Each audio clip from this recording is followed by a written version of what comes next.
na área 2020, nossa risa é castigo na máximo, para 13 anos em linha, com o qual que estava tratado em reino também. Aruba está sungo está cá atrás, nos castigo não está mais bom com outro país no reino, mas na 2020 está corrigir isso.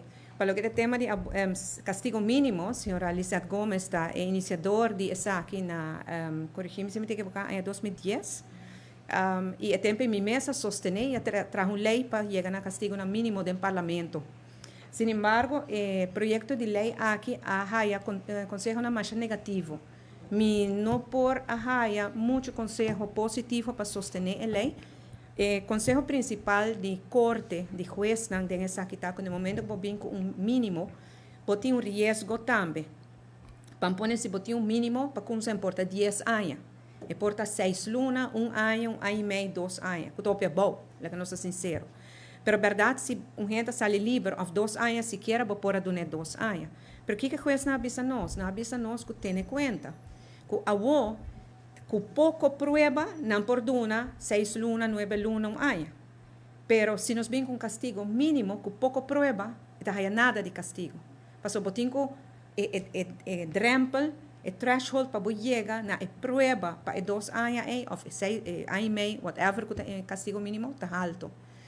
O risco é que não quer tomar, honestamente. E nós não há conselho positivo, que tanto conselho negativo, nós dizemos que ok. Lá nós parqueiremos, quer que para vários e nós nos coração tá pensa que saque por ajuda, pero lá nós estamos honestos, gente que também faz abuso aqui, prometo é mixe que mucha, e não tá pensa, ai caramba, me põe um castigo mínimo, e não tá algo trabalhando preventivo, me quer castigo na máximo e executar castigo na máximo, porque nós não chegamos a nenhum gente ainda na Aruba, que chega a 5 anos. Passou, de 5 de máximo, e o juez tem certa prerrogativa para poder chegar a G. Dus van purba agora aqui para nós chegar a castigo mais alto que possível.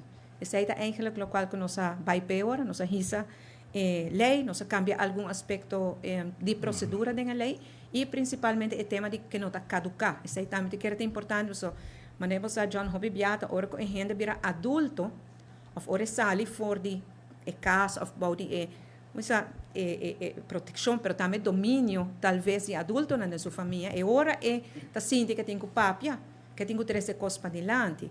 Ante ora se você dizer, não, pero de 5 anos passa, ela caduca acaba, é hobby frustrante. Então, eliminar o período de que não está caducar mais, que não está variar, e é aí que se tem prova, claro, mas se tem prova, e ora deverá mais difícil depois de tanto anos, pero digamos que tem prova, e ora por chegar um castigo.